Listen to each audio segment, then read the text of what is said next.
Hey everybody, it's me, Remy the comic book poser. I'm here today to welcome you to enter the Poserverse. It feels good that it's Thursday. I'm excited to be able to do the one thing that we got this show together to do and to talk shop. For as much as I've loved the folks we've gotten to interview the last several shows, tonight it's back to the basics, baby. We're talking comics, things that have come out this week, last week, the week before that, the week before that. That it's good that we've had long interviews because the last 2 weeks we've all been swimming in piles and playing catch up. Uh, but we're ready to talk books. Uh, Also, on the interview front, we're working on confirming dates with 3 people. With Tyler Crook about his upcoming work on Tales from Harrow County. We've got Brent Fisher, who was selected recently for a Victorian era queer horror anthology through SourcePoint Press, and we're working on Tim Seeley. He responded to my IG message, and I peed a little bit. So we're going to be bringing some more heavy hitters. So we're excited to do those as well, but we're also excited to go back to the basics tonight. Uh, Also, there's not a poser pile this week. I had to literally run in and out of my shop in a matter of seconds today. So I'm sure that I've got like an extra Spider-Man cover. I'll pick up extra books next week to do 2 giveaways, but it's been the end of the craziness is coming. Things are slowly starting to slow back down for me. But you don't want to look or talk to me. You want me to bring in the rest of these beautiful bastards that are on the panel tonight. We'll see if Cole makes it in. They freshly took away his manhood today, and he may or may not pop in high on painkillers. But speaking on high on painkillers, we've got one of my partners in crime rocking that ugly White Sox hat, stuck in the Simpsons living room. Jelly, how you doing today, sir? Good. Well, I can always say it's always exciting. We have the good interviews on and stuff, and we've had some great people on. But yeah, I'm excited to go back to the basics, Yeah, just for real shop talk. yeah. And I feel less nervous. Like even though the people that we've interviewed the last several weeks have been Oh, they chill as didn't need us at hell. all.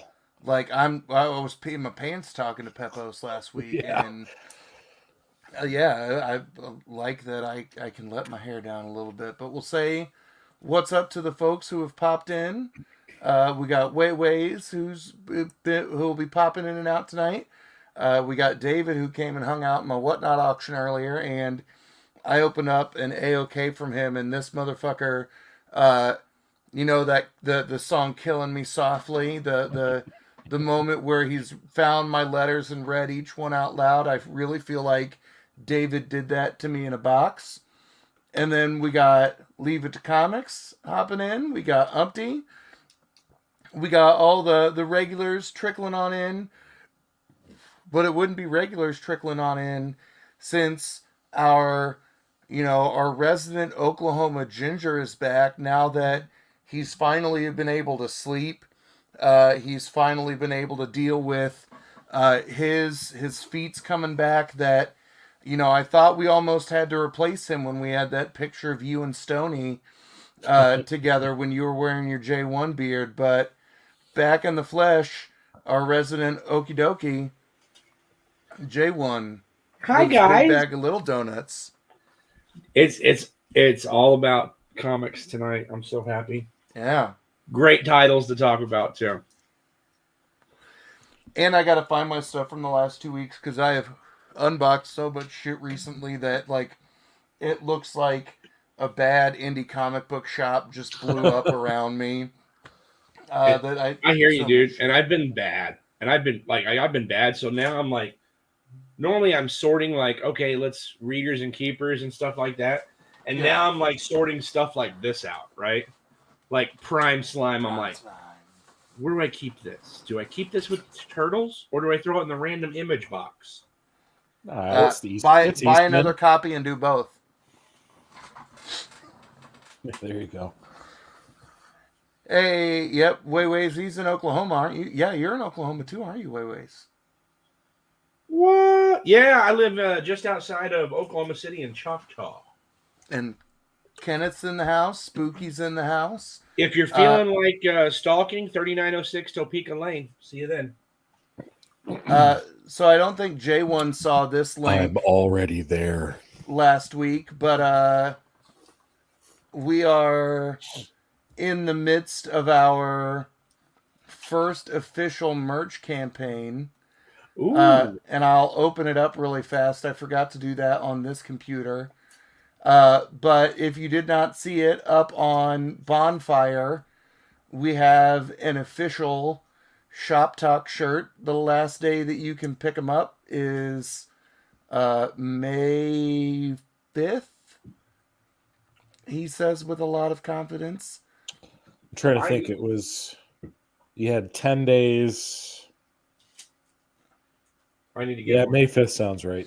I'll pull it up. Yep. Share, tab, maybe, screen, tab. May 5th, yeah. This one. I don't know why. I had May 3rd or May 5th in my head, so I picked up 2. Yep. I'm about to order some for me, and then I am sending one to Helvetica since he is the one who designed our logo. I guess he can have Is one. the logo on the back? The logo's on the front. And then you're talking about the whatchamacallit. Okay, I thought you meant like the picture. So that's on the front. And then on the back we got a little thanks for stopping by and have a good one. And I set these to be as cheap as Bonfire would let me make them. I like the fancier, the soft tri-blend tees. But you can also do a hoodie. Then I picked a couple of colors, things like that. Tried to make them as affordable as I could. Because I think I'm going to be that person who will wear something with my own branding on it. Because I am fairly lame. You know what? I got a beef with a Bonfire. It should be premium unigender tee. That is true. What? That is true. But why? Wayways is in Hugo. I don't know why. Because sex is a biological construct and gender is a social construct. Oh, yeah. We can get into that. And Wayways, I am very much the same way that I don't leave my house, I don't leave my classroom all that often, that I'm Team Hobbit Hole. That's the name of the game for surviving. Damn so, straight. We said the theme for this week was going to be our favorite reads, not just from this week, but from the month of April, since it has been all month that we've not got to talk about weekly issues. So, what do we want to start with? I know where J1 probably wants to start. Hotel. Okay. Honestly, that'll give. So I need to refresh because I was reading 4 and I was like, man, something's not making sense. So I need to refresh on 3 so that way I can talk about it good. Yeah, fair point. I don't think they'll. I'll see if I can make a fake Hams mock-up of my logo and the Hams colors so they don't sue me. But yeah, we can start with Hotel, and J1 can refresh his memory. So this is Hotel number 5, volume 2. It's from AWA Upshot. It's written by John Lees, with art by Dalibor Talajic, and Lee Lowridge is the letterer.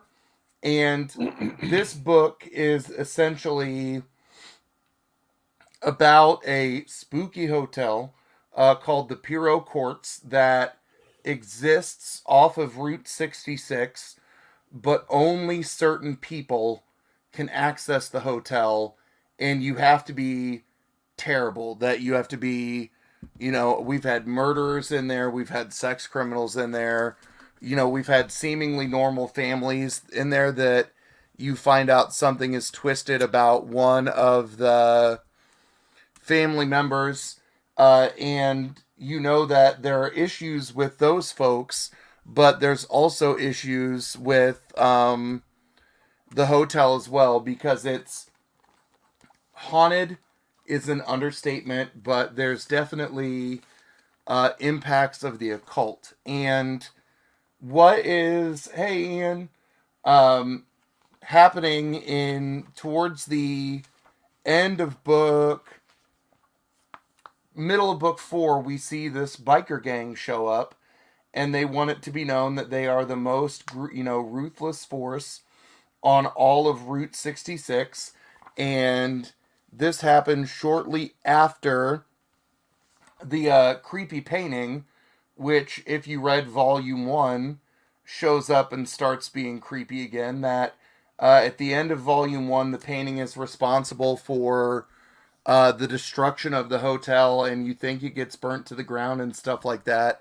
But it makes its, gruesome return. We know that in this series, in addition to the things that we discover in the floors and the walls, that buried under the hotel is another dark force that, the dude who shows up in issue 1, it's a guy trying to get cancer treatments for his dog, and he shows up and turns. What gets really dope, as the biker gang is taking it over, and they attempt to destroy the creepy painting, that is when shit gets real. And I mean, you get a clue as somebody, comes from the ground and looks like he's ripped out of one of the dudes that's in half. He yells, "I'm finally home." And we get a footnoted confirmation that we are getting a Volume 3 of Hotel. But we watch all of this happen. The woman we learned about in, I think it was issue 1, we find out that the hotel may have additional agents of chaos tied to it. But the one thing that's a little different is the one thing we see happen in this book that we didn't see happen in Volume 1. Somebody gets to leave the hotel. And I'm not going to say who. Hotel the only AWA to go into its Volume 2? So you've had the Resistance main title. So you had the Resistance, and then I can't remember what the second arc was called. That's right. I was trying to think if there was any other ones that had second volumes. This one, and then Devil's Highway. Devil's Highway's supposed to have a second one. They haven't yet. Supposed to come out next week. I like the first run of that. Wasn't the best ending, but I liked it. Well, and that was one of the ones that we talked about, with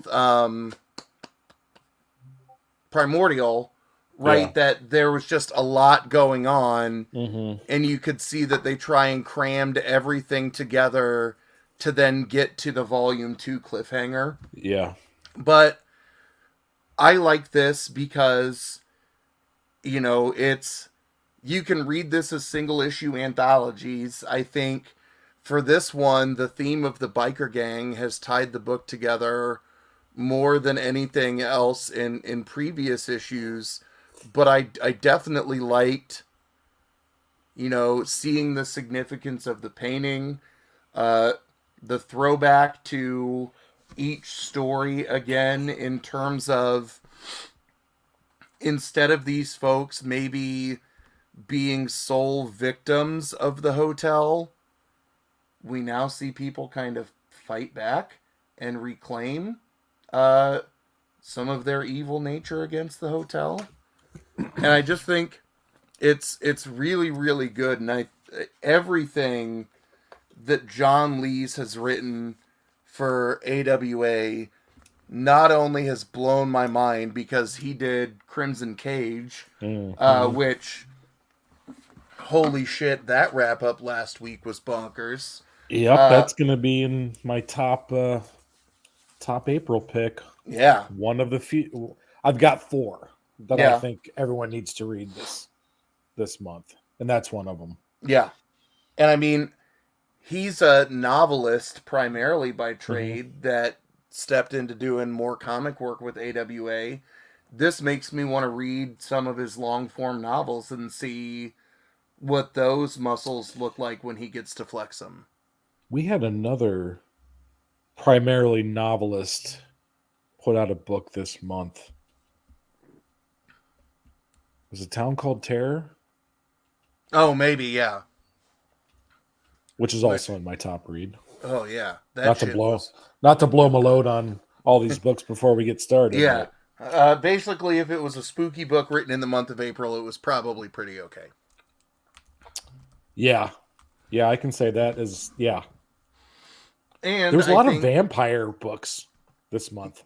Yeah, for some reason. Yeah, because you had the second issue of the new Jeff Lemire and Wynn book. Yeah. But you have Bloodstained Teeth, which came out this week. Which was a good book. I have not read that one yet. That's in my... If somebody else wants to talk about that, I'm going to go, oh, okay, I got to read this real fast. Yeah. But the other thing that I like about Hotel is, again, if you catch on the bandwagon too late, sometimes a $20 trade for 6 issues is too high of a buy-in for some people. Every AWA trade I've seen is 10. And I think that's a hell of a deal that you're paying cheaper for the trade than you are the individual books. Like, we're not seeing wild spec out of these books. That I think the only AWA one that we saw wildly shoot up in value was Chariot, when there were talks of it getting optioned. But I think what I saw issue 1 of that peak out at was maybe like $45-50. Yeah, I wasn't even going to say that high. Yeah. But yeah. I mean, that was, and that's pretty damn good for a new independent book, to be honest. So, not to shit on Chariot or anything. Yeah. Well, and I think that's one that the ending also felt rushed on. That's been our... If we've had a complaint about an AWA book, it's been the rushed ending. And I think that kind of is the problem when, you're focused on 5-issue runs instead of 6.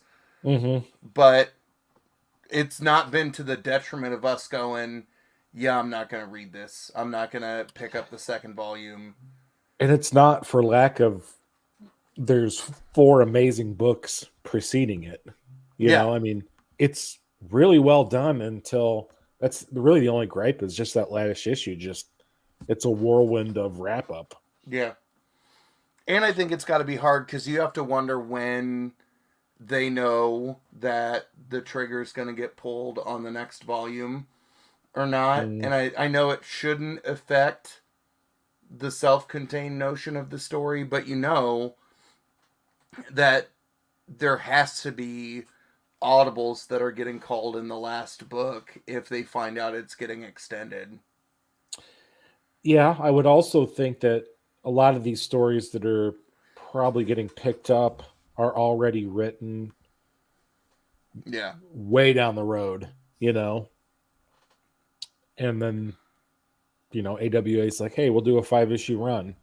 Yeah. And so they got to kind of try to leave most of the story intact and then try to just chop it at that 4th one and wrap it up, hopefully getting extended.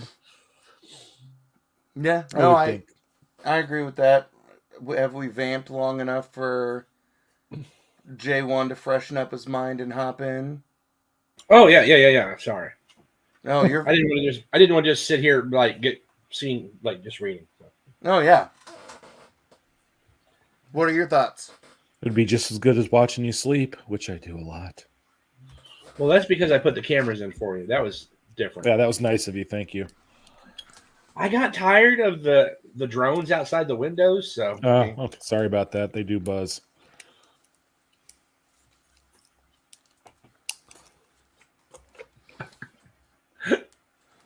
don't be jelly, poser. Yeah. So did you just reread Hotel? I've never read Hotel. Oh, What you were said. reading? Then what were you Silver reading? Surfer? Because you said Hotel and then you pulled Silver Surfer. Yes, I needed to reread 3 because 4 was like, okay. why is this not making so much sense? And I was like, what did I miss? And I was like, I need to reread 3. Well, when we talked about it last week, I guess this was. We mentioned 3 barely. That. Right? I mean, I remember specifically talking about the panel with all the 4. Like you had the different renditions, which was kind of cool the way they framed it in 4. And another reason, J1, you can tell that his spec game is on point. Everybody remember in like December when he was reading the Marvel Tales Marvel, and when I saw Marvel was in this issue, it was announced in issue number 3 that there is going to be a Marvel series coming out. So y'all should listen to Professor J1. Who did guess that one? Yeah, real fast, and then we'll go to Professor A. Bob. Hi, Steve. My birthday was okay. I still have to open that envelope from you. I might go grab it and do that now, so I can call you names on the air. And yeah, I don't know if J1 saw that. Did you see my new I shouldn't have this book? No, but I'm getting ready to see it, I think. Am I going to see it a lot closer, too? Ooh. Did somebody win a grand prize? No. Umpty was like, I'm going to sell this to you. I don't think it's in very good condition. Took the world's worst pictures of it, I think, and sold it to me for way less than I would ever pick up a newsstand for. That I honestly think if I send this to Cam's to press and clean it, that it's an 8.5 at worst, but probably a 9 off-white pages. Oh, hell yeah. And I'll just say that you all should check out Umpty's website, because he's got deals up on Scratchnot, and I think he's got the 300 still listed up there, so you can see how criminally low I picked that up for. But I also think he let it go to me for that low of a price because he knows I'm not going to sell that book. Like, the only reason I would sell that 300 is if I can upgrade it. That it's going to be in the same vein as my Turtles, that if I can flip it to upgrade it, then I will. Ways, I'll take a picture of it for you, and then that can go into your box. But yeah, I will grab Hayner's envelope, and we can listen to Professor A. Bob bring us up to speed on all things Silver Surfer. I'll be glad to, but first I have a question. Yes. I'm just curious. Did I miss it? Did Crossover 12 come out yet? Not that I know. No? I didn't see it. I hadn't seen it. Was 11 when we saw Negan braining everybody? Yes. Yeah, no. And I'm like, man, it's been a minute since we've had hiatus. Right? I don't know if it went on hiatus again or what. Yeah, I'm pretty sure. Well, wait. 12 did come out. 12 came out in March. Where is it then? No, because they haven't had... Because there's no crossover this month, right? No, there can't be. I'm pulling it up.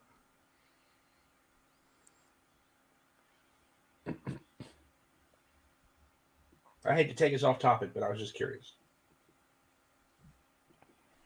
I thought it did because it's got the homage to cover number 1. You want to see what came in, Jelly? I haven't got the last one yet, but... Yeah. Did you know that there's a I got all crossover mine. 3D Mine showed up special? today. I haven't been able to read them yet.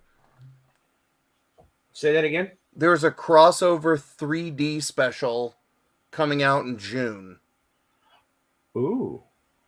Oh yeah, 12 was the cover swipe of the original. Yeah, That's right. because that's where we got to see Negan in action, Yeah.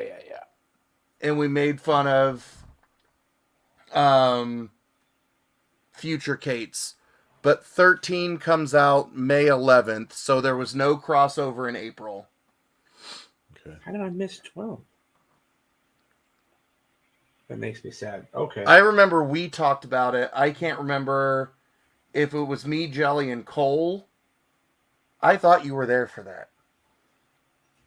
It's all good. It's okay. We'll talk about Silver Surfer #4 because that's honestly been one of my favorite reads this year.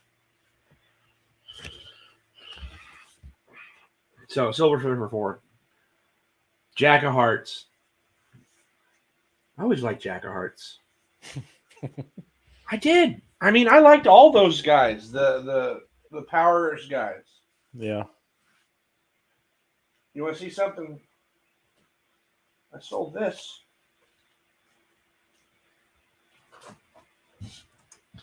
I sold this last night, actually. I won't sell who or price, but the original 4-issue miniseries. Yeah, I'm trying to think. I had all 4 and I sold them as well. I can't remember who I sold them to though. This was brand new old stock. Yeah, the ones I had were really high grade too. Yeah. And I honestly, I think I pulled them out of like digging for like $1 a piece or something. Like I read these and then I sold them. But we're here to talk about modern Silver Surfer and Jack of Hearts, right? So in this one, right, when they left off, Silver Surfer was transported back, and now Galactus was there, and then there was all these other Silver Surfers coming in, and there's like 5 Silver Surfers all together. And they're like, "Can we trust this guy? Who is this guy?" And he's like, "Have you seen Thanos? I'm trying to find Thanos. I really need Thanos." And they're like, "See, he's an enemy. He's in league with the Mad Titan." And you're like, "Well, that's just funny." Umpty, you might have to let me know about that book right there, sir. You might absolutely need to talk to me about that. So you got 4 Silver Surfers. This is what's crap, right? You got 4 Silver Surfers attacking the other Silver Surfer in the back. I mean, that's not the Silver Surfer. He wouldn't do that. And these are supposed to be Silver Surfers basically from other realities. That's horseshit. I do like how in every frame they had all of them in. They kept the integrity of the original artist. Mm-hmm. Which was I kind of cool. agree with you on that one. Yeah, that was cool. Actually, yeah, I do, and I love down here where they said, "Hey, man, here's Jack Kirby's, here's John Buscema's, here's Mobius's."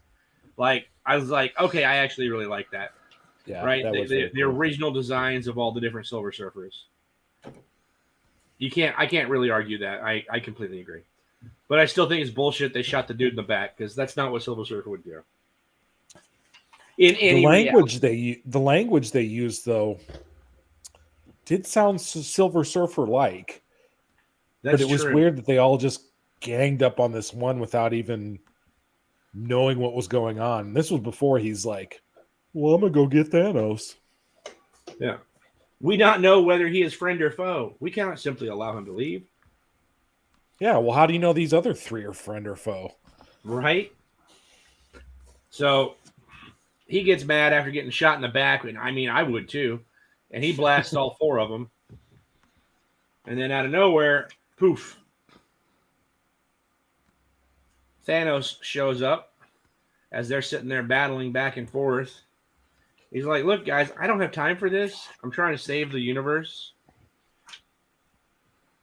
And there comes Thanos in his chair. And what's he do? I can't help but think when he's in his little like chair, it's just like I just see like an old lady coming up in a hover round. I know. I agree. You know, like it's just it's such Completely a weird agree. thing. It's so easy for me to get up the stairs now. Right? So he blasts all 4 of them away. And he's like, okay, my chair is far. See, this was like plot kung fu right here. Okay. He's like, is there a way back to our universe? And he's like, my chair is far better calibrated now, more able to pierce and then navigate these myriad of realities. The reality gem is our beacon. We will follow the ripples of reality. And here's my question: how? When? I'm just curious. Well, and I think some of that, like, this comic makes me want to go back and read Infinity Watch, because that's where a lot of the references are from issue number 2, in terms of Thanos not being one of the, like, Thanos has not always been the big bad that the MCU makes him out to be, that at one point he was a singular stone guardian. Yeah, I mean, he was a keeper of one of the stones to protect the entire universe from everybody. Yeah. Oh, completely agree. Right? I mean, nowhere's near that as bad a guy as they've always been so in the MCU. But now we're getting who was actually a badass.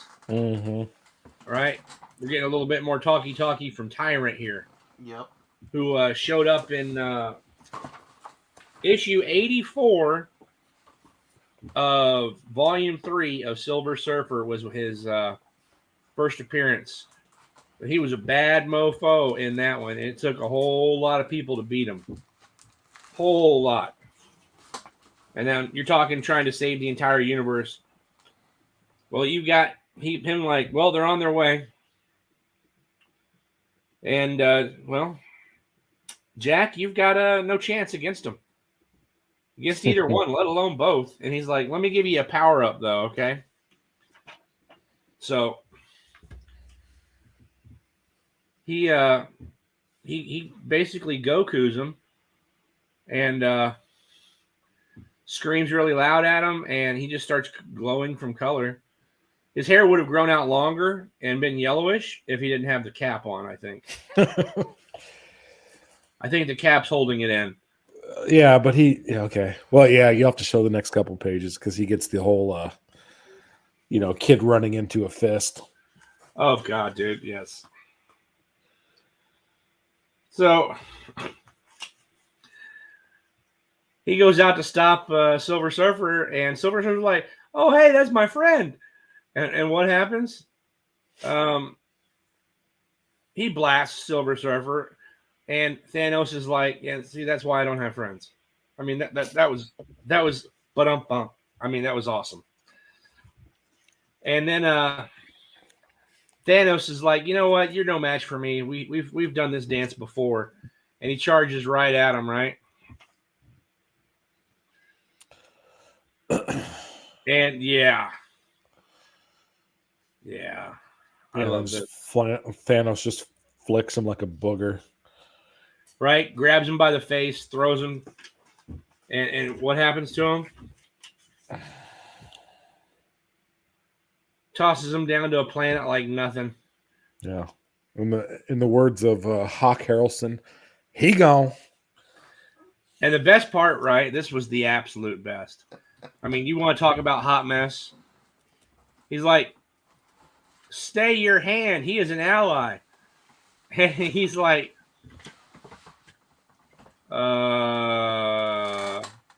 nope.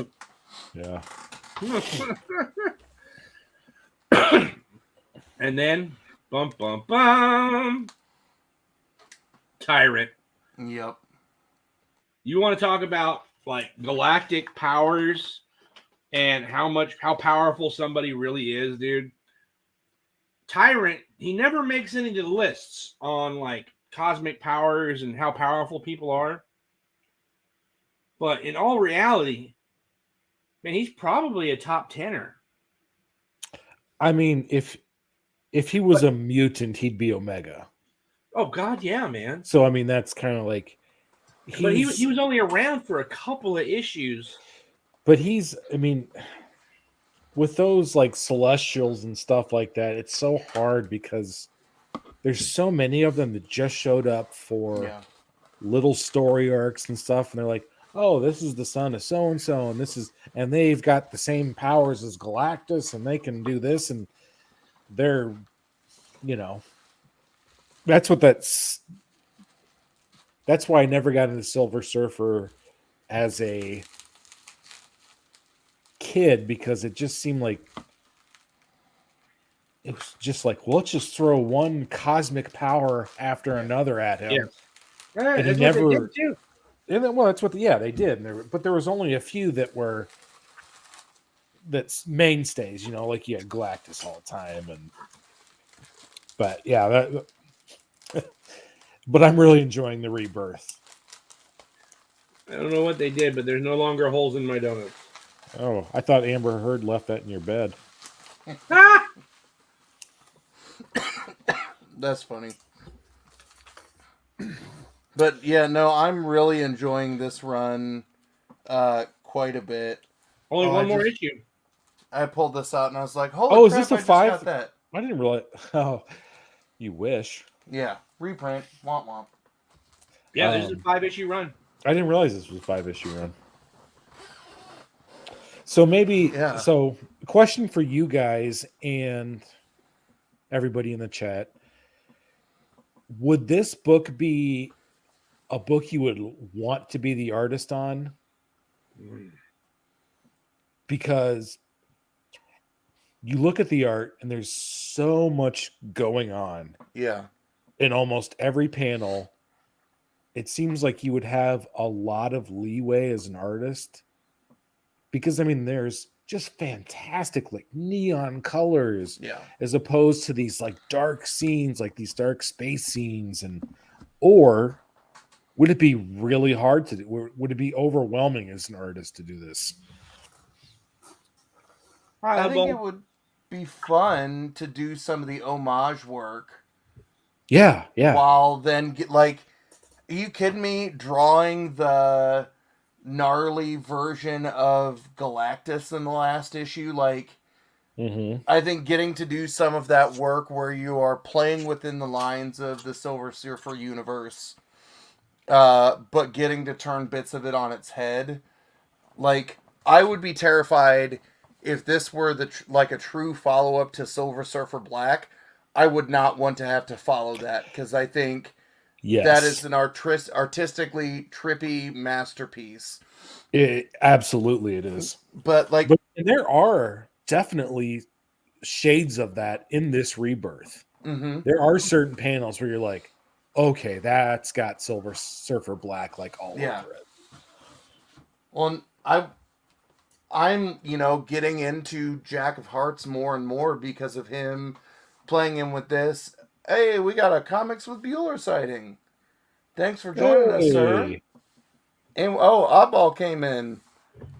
Oddball just picked up a good number of books that he's like, I'm filming some good stuff that I've got coming out. Should we be drinking coffee since Bueller's here? Maybe. I'll go see if I have some, make an Irish coffee at 10 p.m. But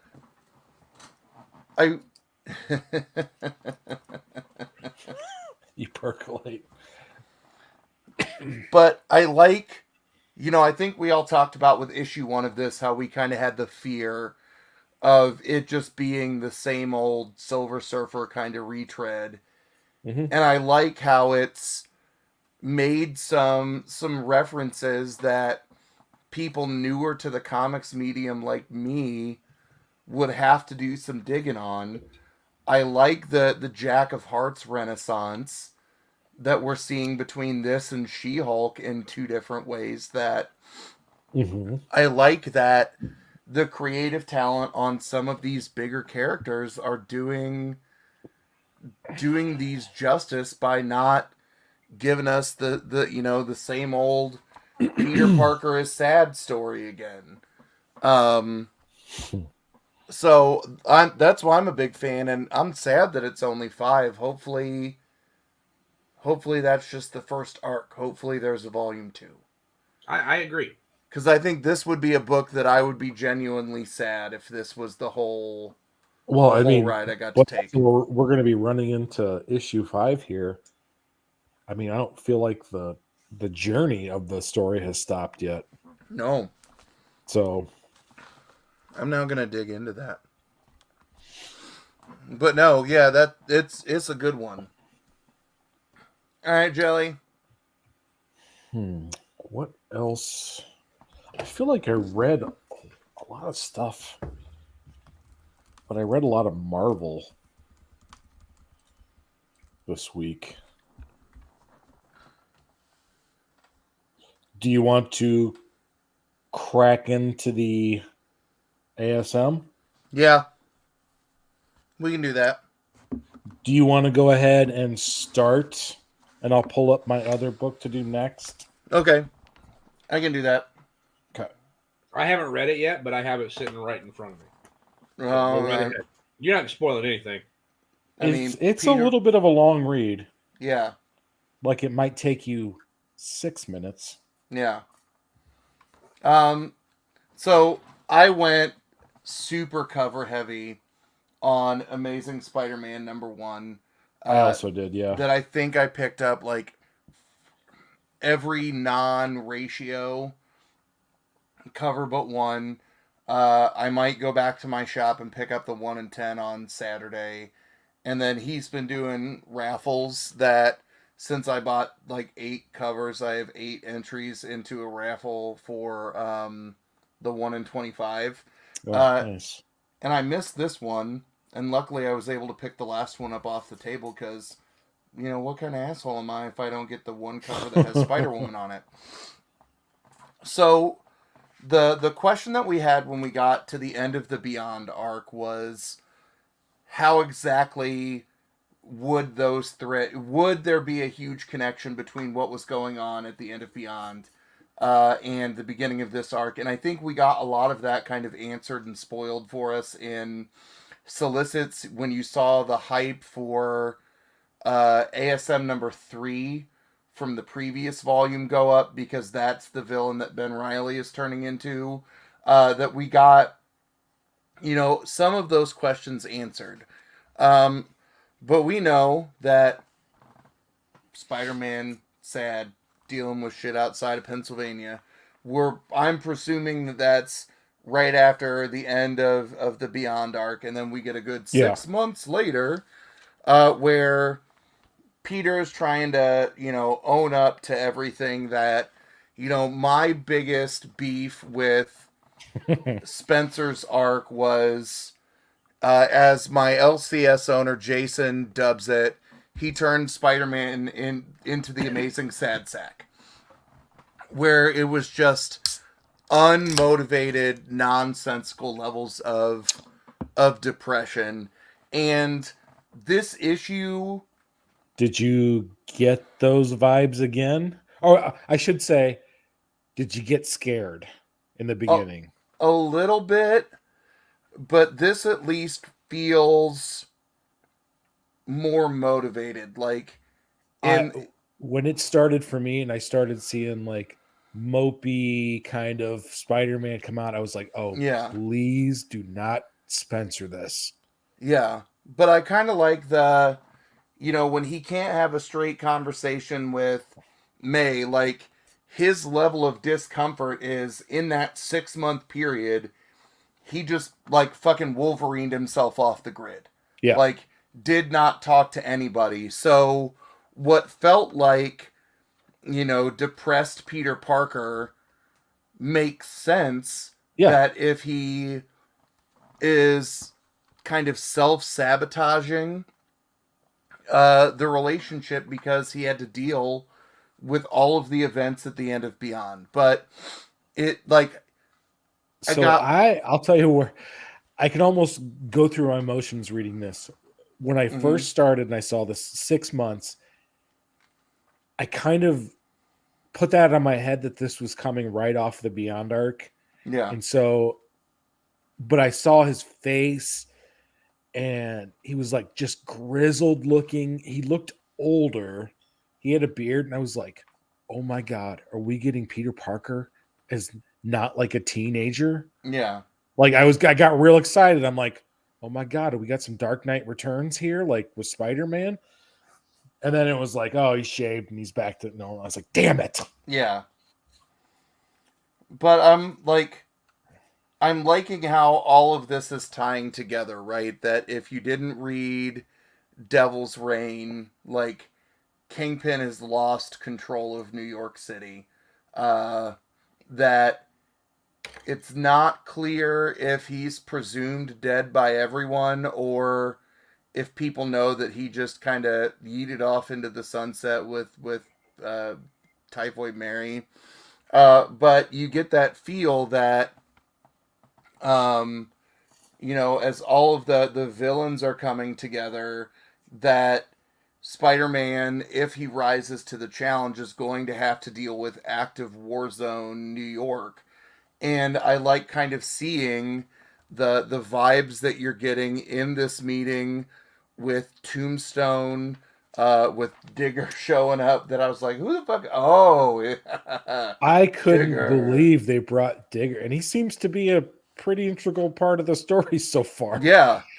I was like, really? Digger? And I like that because I feel like we don't get good Tombstone stories all that often. Yeah. Spooky's right. Kingpin on a boat.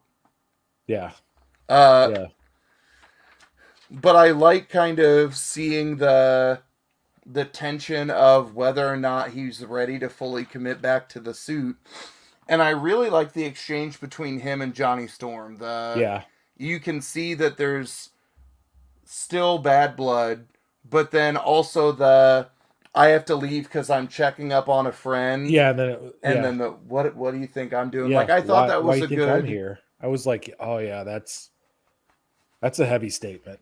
Yeah, so I'm intrigued as all of this is going down and kind of seeing, like, I don't want to spoil the end, but seeing, I mean, the end, what happens to like as a result of the meeting of the villains, right? You know that Tombstone is trying to position himself as the new Fisk. So is he successful? And what does that, like, his strong arming, what repercussions does that create? That I thought all of that was pretty cool. I was a little hesitant when it got to, like, the cold end, like the false end of the issue. Mm-hmm. And I was like, this is kind of a weak ending. And then you see who they're prepping to kind of build up as a bigger legitimate challenge in the short run. They're blowing the dust off of Doc Ock, but it's not clear.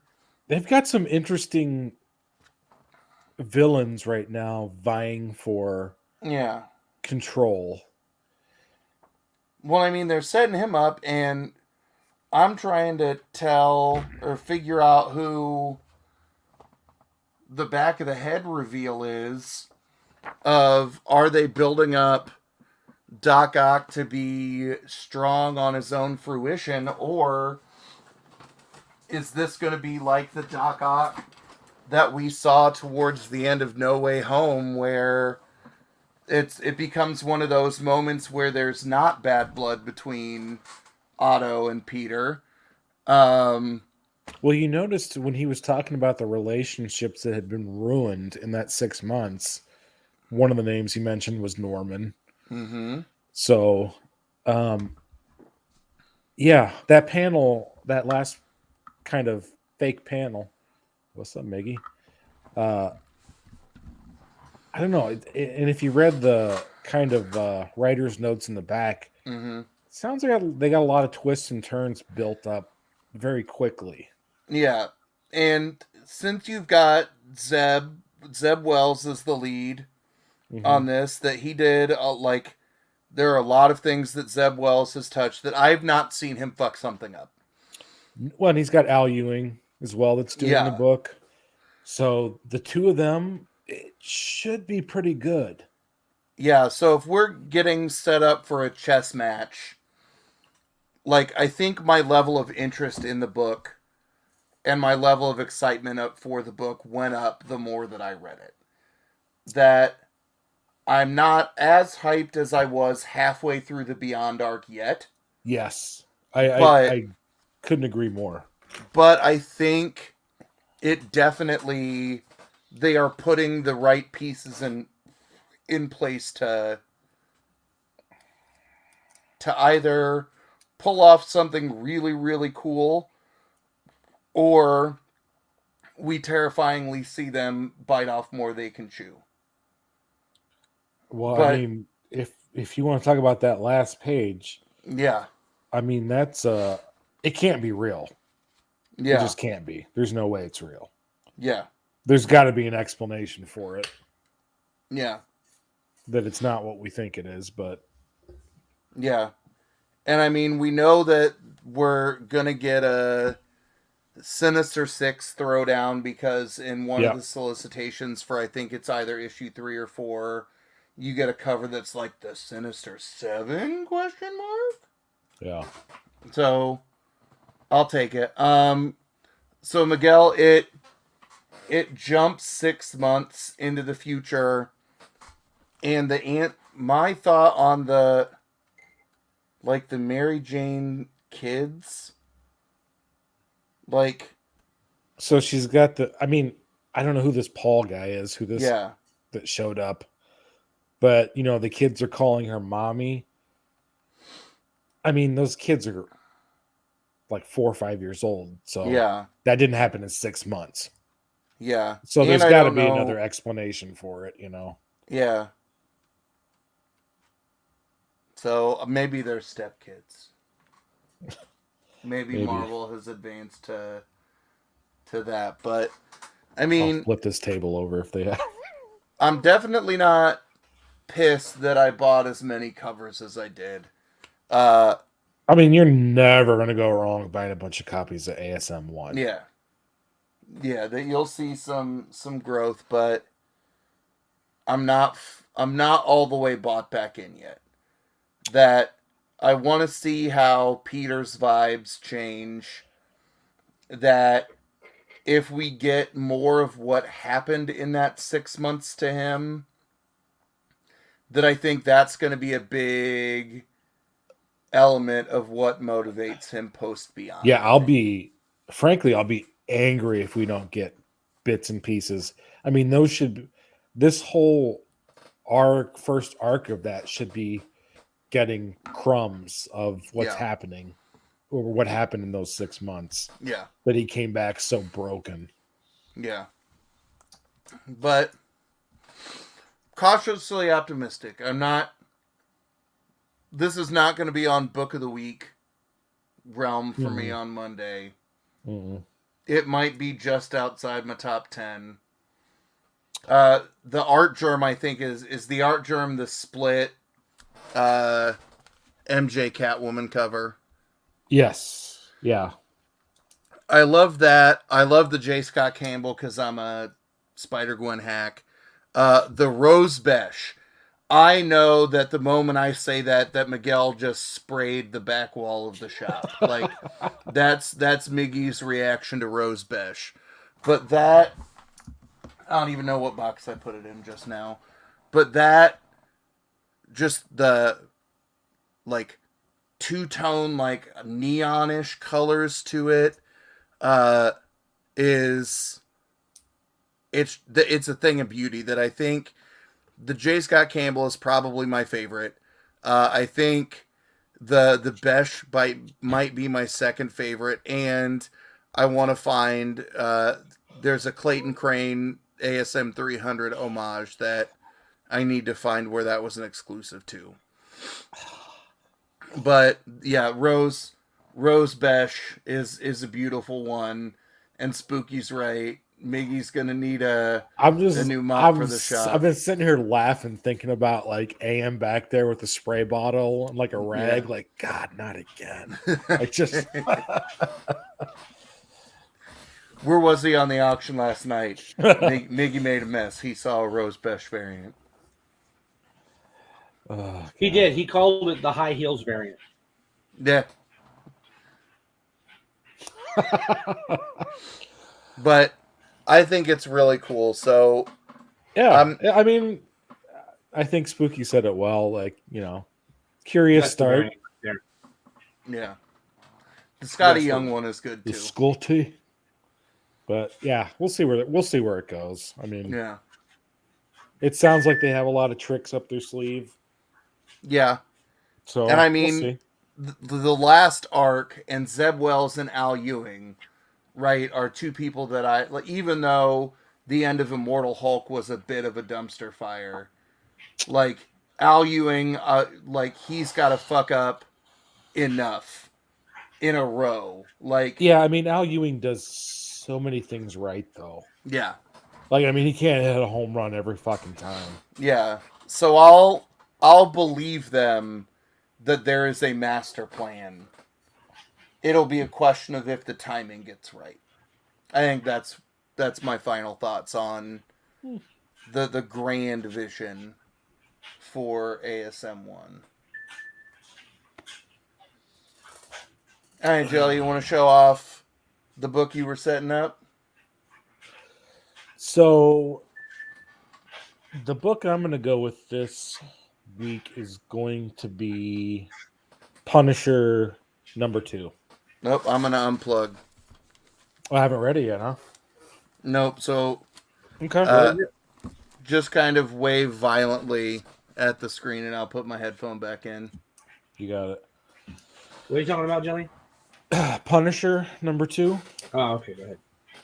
So I really enjoy the new Punisher.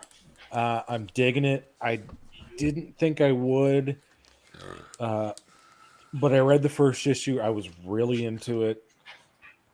So the second issue starts kind of in a therapist's office, and you don't know what's going on. The therapist is, well, I'll say it. I thought it was a principal's office at first, and he's talking, and he's saying, "What is all this stuff? What are you doing here? You got these pictures of these crazy things. We found a Bowie knife and an old teddy bear, brass knuckles, and a box of baseball cards, and and you killed somebody, and it's 12-year-old Frank Castle, and he's sitting across from him, and he's like, the kid's just sitting there in a Captain America t-shirt, not saying a word, and he doesn't say a word to his therapist, doesn't say a word to this principal. And then it goes back into the story where we left off was if he became the what was it, like the high fist of the hand, then he would get his wife back alive. So they show there's this first couple panels with him and his wife. They're making love, and she says, "I love you," and "I love you," and he's like, "I got to go do this thing." So apparently that has come true. They did bring his wife back.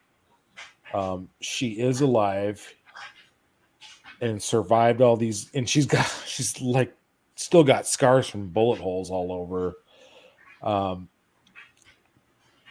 So then Frank's back practicing with the hand, and he's got his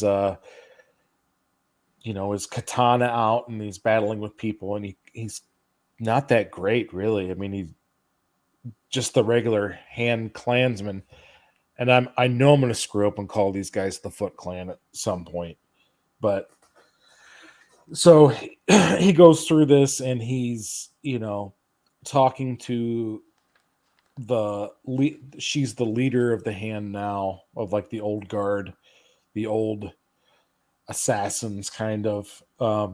He goes through that, and he's talking to her about, and you're like, not good enough, but you're still our, god damn it, the high beast or something, I don't know, the leader of the hand.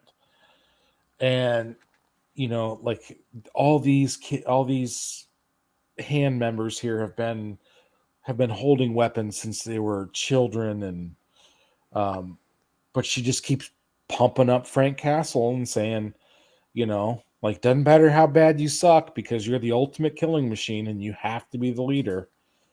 And he kind of goes and maybe kills one of these guys sparring.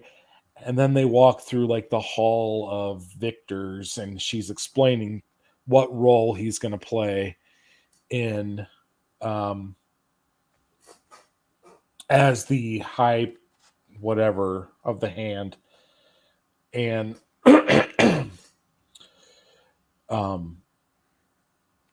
they jump back in time and ask, and this lady had walked up to him when he was 12 and asked him,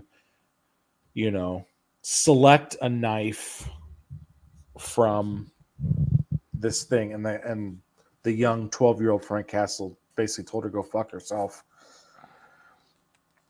So then swipe back to modern day, and she shows him these knives again and asks him to select a knife. And he chooses the one of the last leader of the hand, the last killer that killed himself with that knife or sword or whatever it is. So he's sitting on the throne as the leader of the hand, and all the other warlords and leaders of different factions are coming to pray to him. And one of the members of the Apostles of War comes up and says, we've got the banner cannon. We'd like to present this to you as a gift. And he basically tells them they're not shit. I don't care about Ares. He's nothing to me. And breaks this weapon. Well, as one of the Apostles of War has been checked for weapons to bring this banner cannon before him, I won't be able to show you because of the stupid camera, but basically has a scar where his spleen would be, and rips it open and pulls out a gun and starts shooting at Punisher. Well, Punisher grabs him and throws these shiny stars, messes him up, and basically says to the people, yeah. It's a really cool fight scene. Yeah, it's a really cool fight scene. So he then tells this old lady that, like, I can see inside of this guy, he's got a bomb attached to his heart that if his heart stops, this bomb's going to go off. And she's like, oh my God, you're getting the powers of the guy before you. So then she's talking about, like, you're gaining these powers. It's time that you meet your father. Now, I figured this seems figuratively. So she takes him to the, what is it? The Hall of something. Only the Sacred Temple of the Sickly Ones. Yeah. And says, bow before your God. And he just kind of stands there staring at the altar of the beast, which actually is a really cool picture. And then it goes to basically there's going to be a war between the Apostles of War and the Hand. It seems essentially is what's going on. Ares is going to be the top bad guy. It was, like I say, I'm terrible explaining books because I remember little parts and I'm like, oh, well, before this happened. But it was an excellent read. And I feel like it's just going to keep getting better because we're getting a whole new lore to the Punisher with the Hand. So, and it's really cool. And I do like ninjas, so that helps. But I'll say did you read it real quick? Yeah, real fast. AMKM, thank you so much for the super chat. Yeah. I have an AMKM video coming out on Saturday with the coolest thing that I've ever seen on a CGC slab. But these new babies in the background, I'll have better pictures of them up on IG. But I sober bought these. Did not drunk buy these. Sober bought these. He's a talented artist. One Helvetica. This is the original of the print that came out with a certain J1 and Jellies exclusive. And this amazing fucking Ghost Rider. And then after I had picked those two up, Mike DM'd me and he was like, here are more on the shelf. Pick two more. Oh, I haven't seen that Deadpool. Oh man, he's so good. Yeah. So these are gonna get a short life over here on the shelf of rotating art covers. Yeah. Because I'm buying some new frames for these big guys. So one of the million reasons why you should all check out what they've got going on over in the Madhouse auctions. Because when I saw that I could grab some Helvetica art, I had to do it quick, fast, in a hurry. But that was the perfect way to show it off. But I agree with everything that I heard you say. That I know when we talked about issue 1 of this, we were all like, okay. I liked it. It was just not the way I expected for them to go with him. Yeah, and I like that for the first time, I feel like we're getting, like, Frank Castle backstory stuff. Like, I like how we're seeing the bookends with the knife offer that he got as a child in this instance. Yeah. And I know that...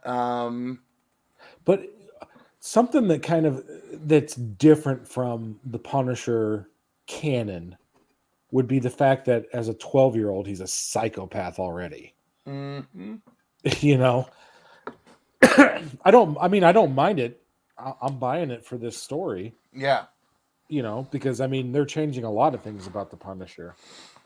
And I think it's a good way to make it relevant since the Punisher kind of got co-opted by the alt-right and Blue Lives Matter for a while. Yeah. And they're like, we don't know if we can keep using this image. So it's smart that Marvel has this angle with the Punisher to make him relevant in a different way. And it's also interesting seeing if his expectation, now that he's the Grandmaster of the Hand, if he's got to be able to, shed some of those old ways of like, I'm going to take down scum warlords. That's the whole reason they like him. Yeah. It's because he's the quote unquote perfect killing machine. Yeah. So he's to represent all of the Hand, because it sounds like the people that came before him in that role were all psychopath killers. Yeah. That just rain death and destruction on everything. Yeah. But I love 12-year-old Frank Castle, who hurt you? Yeah, right. So I'll answer Ryan's question real quick. Ryan's question is, where do I go to check the fair market value of a couple of comics that I have? There are two answers. What a lot of people will do, the quickest thing is to search for your comic on eBay and find the range of last solds. And that's the cheap, easy, and free way to do it. I use the website Cover Price. I do as well. Which it's COVR price, which it tracks some of that data for you, that it looks at eBay and then one or two other sales sites. And it gives you a market trend where it's like, here's the most recent sold value of the comic. Here's where we're seeing, up or down growth. That when I put mystery boxes together, or, look for where I want my starting bids to be on auctions for some of the books that I'm gun shy to start at Shenanigans, I'll use I'll use cover price because there's more data there. Mhm. If it comes to, selling slabs, people will use Go Collect because it's tapped into the CGC census. Yeah, and Go Collect's values are good for slabs. Yeah. And then what's the other one people use for slabs? GPA. GPA, yeah. And I don't have good enough slabs to where I have to worry about doing the GPA analysis on books that I want to flip. So with some of them, Ryan, you can even take a picture and send them to me on Instagram, and I'll send back the screenshot of the cover price data because I did a little bit of that work with you. Ryan, what books do you have? We can maybe tell you what's a good one to start with. Oh yeah, to read. And Ryan, are you in the UK? I think. David, now that I have forgotten to send you twice Basilisk #1, I picked up an extra set of Punisher #1s, and I'll see if I can find you a #2 at the other shop I have to go to on Saturday. But it's worth checking out. Like, when we have the conversation of what's the comic you remember reading as a kid, I am not as bad as psychopath 12-year-old Frank Castle, but my memory is reaching for Punisher comics in the mid-90s because it was Punisher and Punisher Max was the edgiest and bloodiest stuff. Yeah. So I was kind of tended towards those because those were the things that you were told, don't read they were those kind things. of I don't want naughtier. Yeah. Kind of things like edgier. Yeah, it'd be a good way to put it. But I mean, in the same way where we all kind of pined over, Nottingham turning the Robin Hood narrative on its head, that's kind of a piece of what motivates Frank Castle as the Punisher, right? That he's going to find folks who are like the ones that ruined his life by taking his wife and son, and he's all about that, writing that imbalance of power. Ryan, I'll look at what you put up when I think we're up to J1 talking about his next book, which I'm assuming J1's going to talk about some nice house. Oh, let me look at that is nearby a lake. X-Lives or Wolverine. David, I didn't say I owe you, but I've promised you that book and have forgotten to send it twice. He's got the Kate's Thor run, #21. Oh, okay. So, and he's got a Dark Knights of Steel too, #4.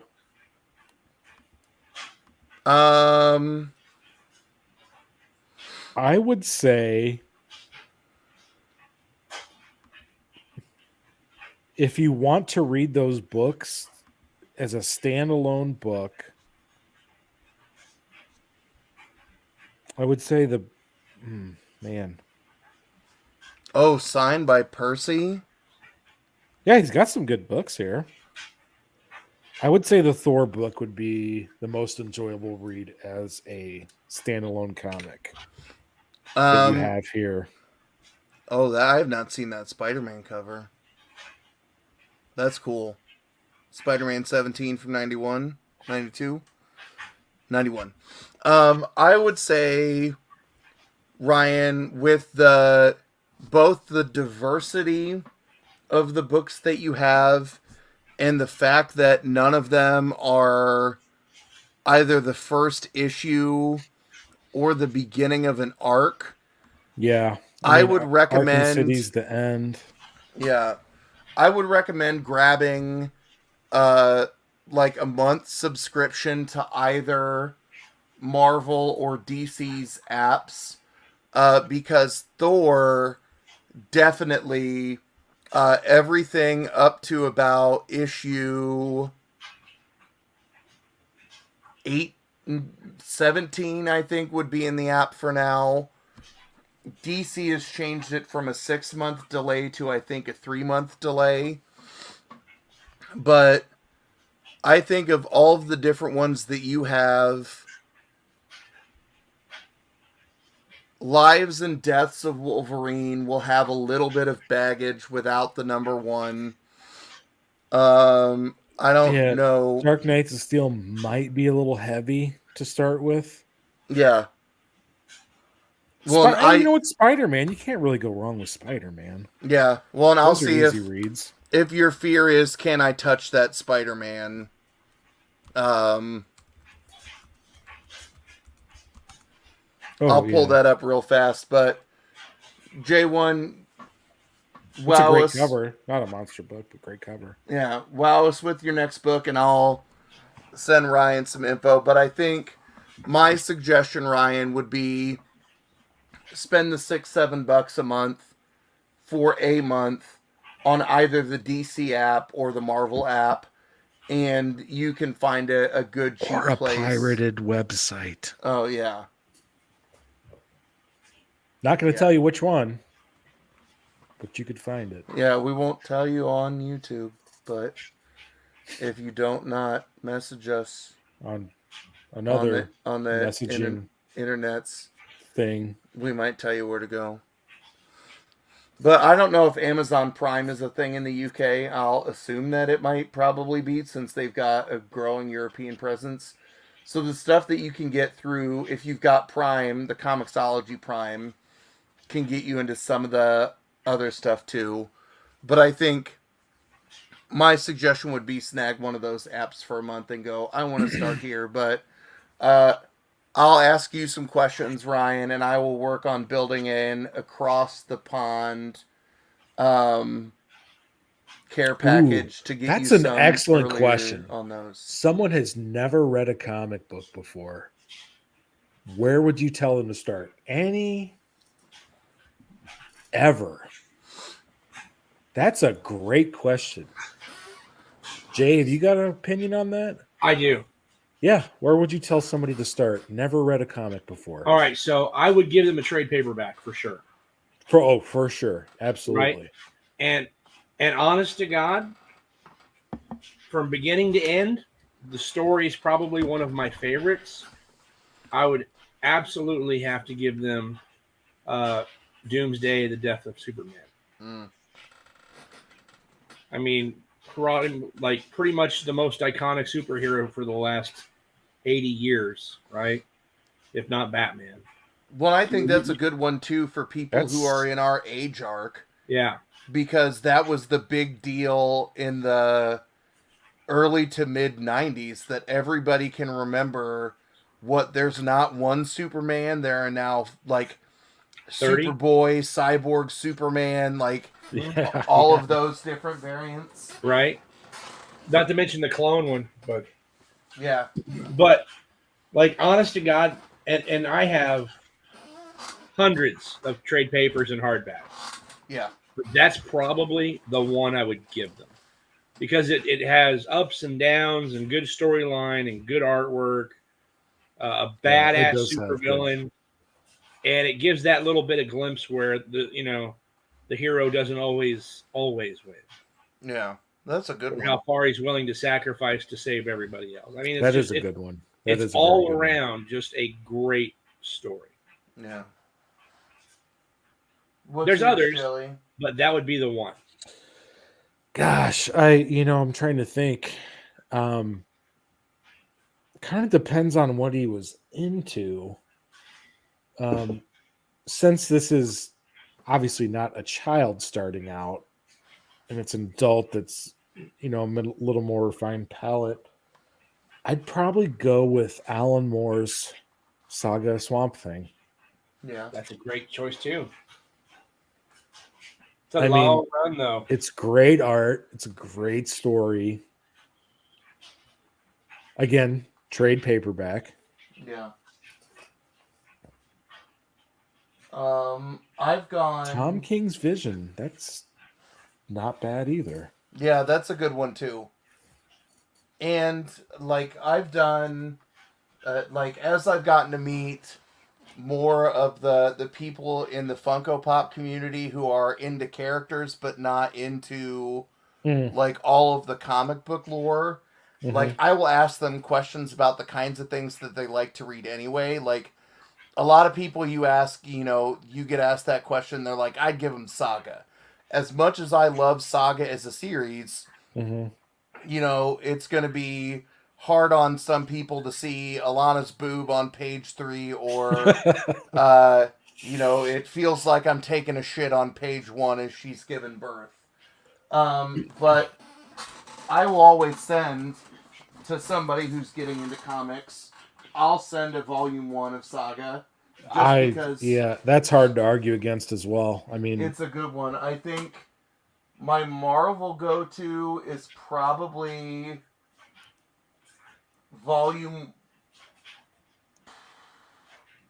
the first trade of Mark Waid's run on Daredevil. That's a good one. Or the first Court of Owls arc from Snyder and Capullo. Also an excellent choice. But I think, like, one of the things that I've enjoyed as being somebody who has read, like, an insane amount of books in the last 6 years, playing catch-up for, the 15 years away from this, I think I have a good grasp on what I do and do not like, and why I would not recommend a certain title to a reader like me. But then I've also done enough work with, my students who are like, I really like these MCU shows, or I really like the CW Flash. What's something you could recommend? So I really kind of like what are some other things you like to read, or what's a character that you think you like and why? And that becomes a good way to find something, because I think the downside of giving somebody a short run indie is, as amazing as those stories will be, they're short, right? But all of the suggestions that we gave, or Spooky's Tom King's Vision, right? I think you are hitting on things that are relevant now, known enough now, and first of all, if you read Alan Moore's Saga of the Swamp Thing and you don't like it, we can't be friends. But, like, if you get into it, right, that Court of Owls, the death of Superman, Saga of the Swamp Thing, Daredevil, once somebody reads one of those, influential story arcs, those are ones that if they don't like them and can identify why, then it's very easy for us to go, then you can really hone them instead. in. Yep. Or if you fall in love with it, right, Alan Moore's Saga of the Swamp Thing is a lot of reading, but it's a hell of an arc to land on, to get into if you fall in love with the Swamp Thing. Yeah. When anybody tells me they love Wolverine from, like, all the MCU movies, the Hugh Jackman character, I immediately tell them they need to get this. Because this is one of the best Mark Millar storylines. Oh, no question about it. Yeah, Old Man Logan's amazing. It is beyond belief amazing. Futuristic. You've got only the characters that, are basically immortal, right, are still around. I mean, just such a great storyline. And then anybody that tells me they're MCU fans but they want to see more, this is what I give them. And it's not really MCU. I would love to see it MCU. It probably will never be there. It might get a little cartoon on, a What If or something, but... Yeah. No, yeah. And there are 7 volumes of this storyline. And it's, honest to God, one of the best storylines you can read. Yeah, I'd agree with that. And that becomes one of those things with Return that if you like Marvel Zombies, then you might like the second arc that came out last year. That means if you like Marvel Zombies, then you might also be into Deceased, because those are, you don't need deep dives on the characters, but if you're familiar enough, you get there. one of the reasons why I think Old Man Logan is a brilliant pick. Don't play the one I was listening to. So I have gotten away from podcasts that teach me about the world. If I'm not listening to somebody play a tabletop RPG, I have gotten into the Wastelanders podcasts. That they're Sirius XM. I think I subscribe for $3 a month, and right now, I think the order is, it's Star-Lord, Hawkeye, then Black Widow, that plays in that Wastelanders universe of the different people who rule the Wastelands, and then there's also 2 Wolverine podcasts in The Long Night and The Lost Trial. I haven't listened, or Lost Trail, and then one that just started up 3 weeks ago, is a Squirrel Girl podcast. So where I like these again is they're getting good actors that are finding ways to bring these characters to life in a different medium. So if you're like, I want to read something or I want to consume something from the comic medium, I really think these podcasts are pretty good at telling those stories. I really like the Black Widow one and the Hawkeye one, even though, I like all of them. It's weird for me that Star-Lord is played by Danny Kincannon from The West Wing. That I just can't not make that association. Oh, that would be weird. But like it's all good. They're 30 to 40 minutes a piece, and it's a good way to pace it at kind of picking up that different universe, because I think as the MCU continues to branch out into their infinite properties that they can play with, I really think I'm gonna miss you, Joey. I'm not on call, but I have to call. Oh, good. I'm just going to call them back, see what they want. I'll be right back. Perfect. But I really think the Wastelands becomes the next cool place that they can play with alternate versions of the timeline, especially after the Doctor Strange movie. And I think it becomes a cool way to bring back some of the villains that were killed off or minimized too quickly in the MCU. And I think that could be a lot of fun. Well, I don't disagree. I like how now you're enjoying your Marvel Zombies. Well, I want to show the one picture that's like the best one out of ever. Right? Mm-hmm. So that's Galactus right there, right? Yeah. Pretty much every superhero on Earth, right? They're now pounding on him and attacking him and eating him and absorbing his powers. And it's just bloody and gory and amazingness. And the only reason they're able to even stand a chance against him is because they ate Silver Surfer just a little bit before, right? And got his powers. Yep. They're like, oh, we got a little bit of cosmic power that between all of them, like, yeah, no mortal insects can threaten Galactus. Oh, yeah? How about never-ending, never-dying zombie apocalypse superheroes coming at you nonstop? I mean, you can't beat it. I don't care what anybody says. Ooh, that's cool. You'll have to show us. Man or Rachel. Yeah, I'd like to see that. You'll have to send us a picture of that in the Discord. And speaking of what if stuff, so this video will probably come out mid next week. Ooh. But David Reese, who we know and love from movie nights and is in the Discord and is always here every week. So he sent me a picture of a pop, and he was like, I just won this. Do you want it? And it's the New York Comic-Con exclusive Doctor Strange Supreme Unleashed. And I was like, ooh, yes, please.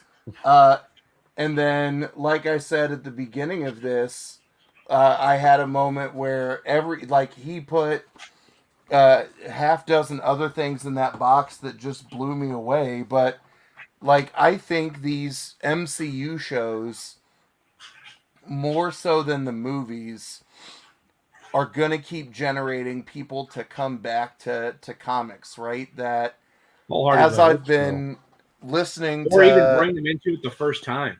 yeah, Yeah. because I listen to people open up Funko Pops or Hikaris or any other kind of collectibles, and these people love the characters for the same reason we do. They love the films, they love the shows, they love what they know or believe these characters represent.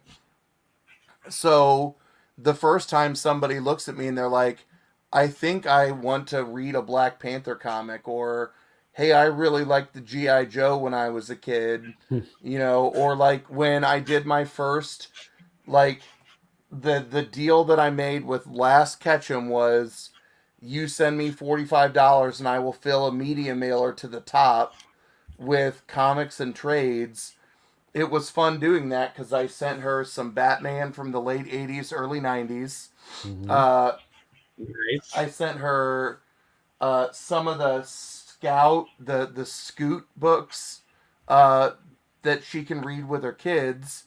And then it was like, if you want to dip into the crime pool, if you want me to Photoshop people's, Mel Gibson onto Vampirella, if you want these things, that it was fun to go like, I can send you a big, in that $15 box, I can send you a good representation of the medium that are within or way outside of the mainstream in any different means.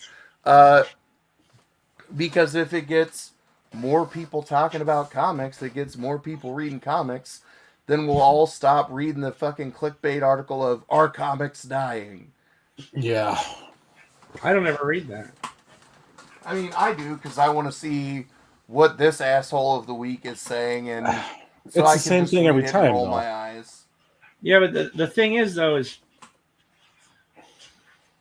are comics dying, right? That's a question, right? Yeah. Now, let me ask you a follow-up question, and this is going to answer it. Okay, 1,000%, this will answer the question. Now, as opposed to the 90s, when print runs were sometimes in the millions, Yeah. right? Are there more comics now than there was 10 years ago, 20 years ago, 30 years ago, Yeah. 40 years ago, 50, 60, 70, 80 years ago? Are there more comics, as in titles, books, runs, series, than there were then? Getting released. Yes. Yeah, there are.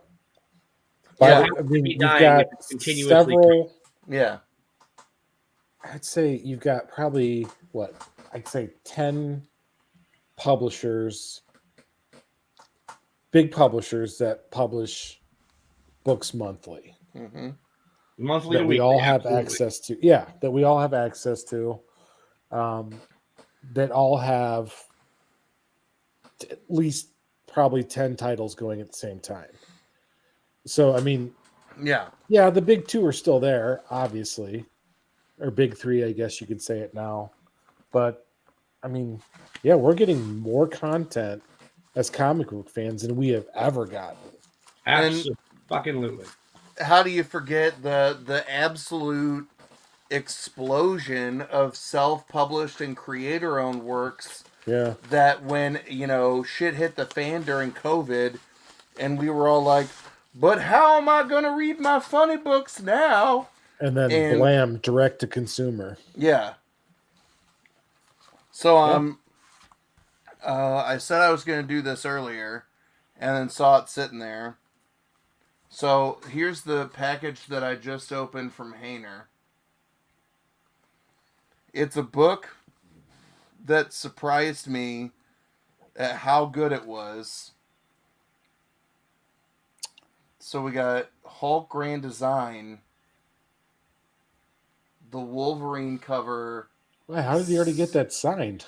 He might have been around Pittsburgh for a con. Holy cow, that came out quick. So I don't Wait, know. didn't that just release? That was this week, I think, wasn't it? No, Madness came out this week. Oh, So this was the one that came out a month ago, and I read it and I was like, I think I might like more of the Hulk. That I enjoyed kind of the quick encyclopedic storytelling of it.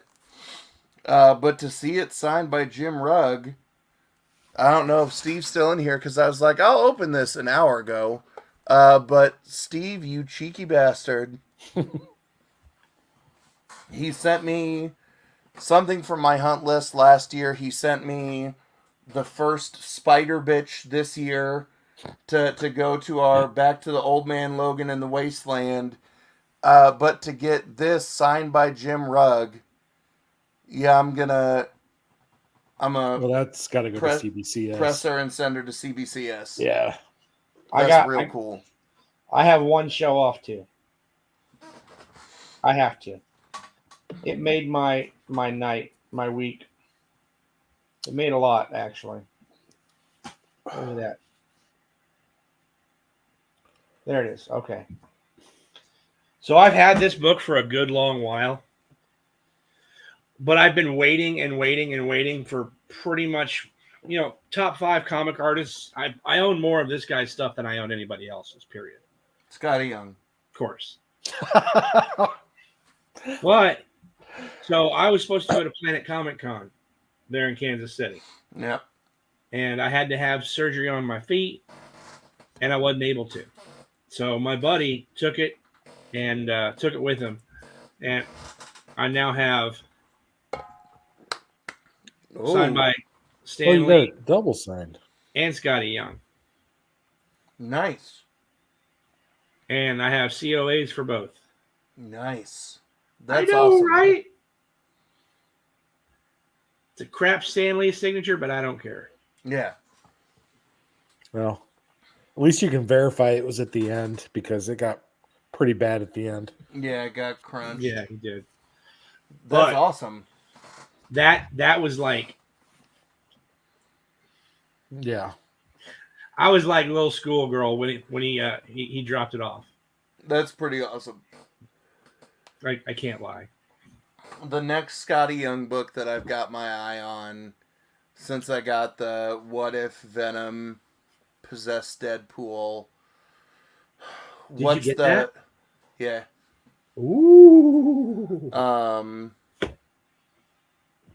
Don't tell me you're trying to get Run the Jewels. Twig? The Deadpool number, I can't remember which one it is, but the 1 in 50. No. The glove hold with jewels, because that's...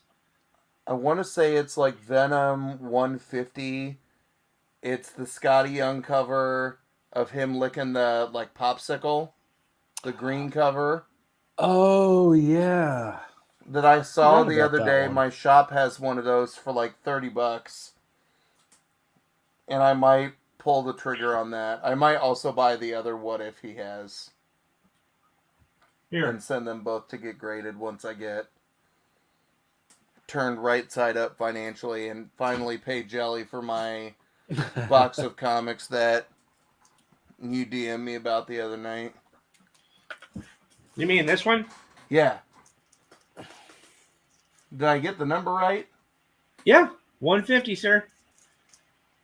And that's Yeah. the one that you had On a McFarlane. quadruple signed. This is like one of the crown jewels of my collection. Oh, and it's Yeah. got the Stanley You got... I know. I love that, dude. label. That's great. You got Todd McFarlane, David Michelini, Stan Lee, and Scotty Young. Yeah. Yeah. That's a fun cover. Dude, one of my favorites.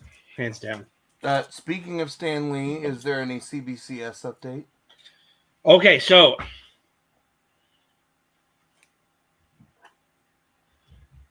You ready? Here's your Yes. update.